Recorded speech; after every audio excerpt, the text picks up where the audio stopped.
ସମସ୍ତଙ୍କୁ ଜୁହାର ସ୍ୱାଗତ କରିବି ଆଉ ଏକ ବ୍ଲଗ୍ ଭିଡ଼ିଓରେ। ଏବଂ ଆପଣ ସମସ୍ତେ ଜାଣିଛନ୍ତି ଏବେ ସିଜନ୍ ହେଇଛି କାଜୁର। ତ ଚାଲନ୍ତୁ ଦେଖିବା ଆମ ଘରର ଦ୍ୱାର ମାନେ ମୁଖ୍ୟ ଦ୍ୱାର ପାଖରେ ଫଳିଛି କାଜୁ। ତ ଆଜି ପାଚି ଯାଇଥିଲା, ମୁଁ ଭାବିଲି କି ଆଜି କାଜୁ ମଞ୍ଜି ଦୁଇଟା ସଂଗ୍ରହ କରିବା। ତ ଫଳ ତ ଏମିତିରେ ବହୁତ ମିଠା ଲାଗେ, ଆପଣ ସମସ୍ତେ ଜାଣିଛନ୍ତି। ଖାଇବାର ଏକ୍ସପିରିଏନ୍ସ ବହୁତ ହି ବେଟର୍ ଅଛି, ବହୁତ ହି ବଢ଼ିଆ।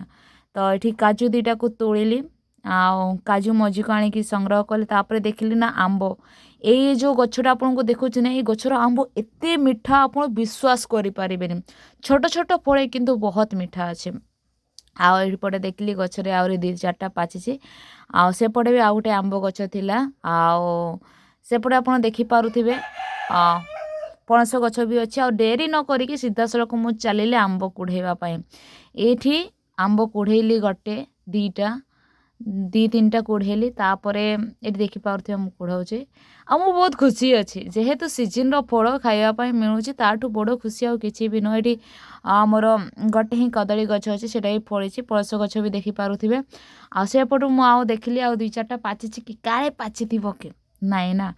ତ ଯେତିକି ପଡ଼ିବା କଥା ପଡ଼ିଥିଲା, ଯେହେତୁ ଏପଟେ ବର୍ଷା ପାଗ କରିଥିଲା, ହାଲକା ବର୍ଷା ହେଇଥିଲା। ତାପରେ ତା ସହିତ ପବନ ବି ଦେଇଥିଲା, କିଛିଟା ଝଡ଼ି ଯାଇଛି।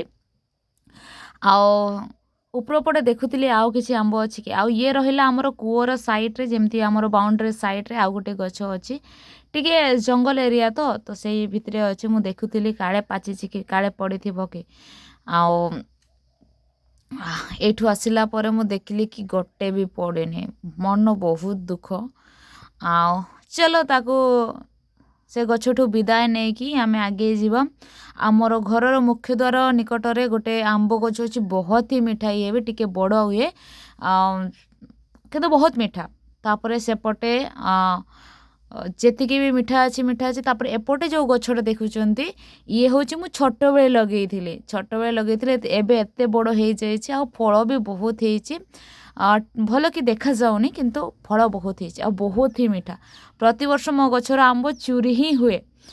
ଆଉ ଆପଣମାନେ ଏ ବ୍ଲଗ୍କୁ ଏନ୍ଜୟ କରିଥିବେ ଆଶା କରୁଛି। ଆଉ ଯଦି ମୋ ବ୍ଲଗ୍ ଭଲ ଲାଗିଥାଏ ତାହେଲେ ଲାଇକ୍, କମେଣ୍ଟ, ସେୟାର କରିବେ। ରହିଲି, ଜୁହାର, ଜୟ ଜଗନ୍ନାଥ।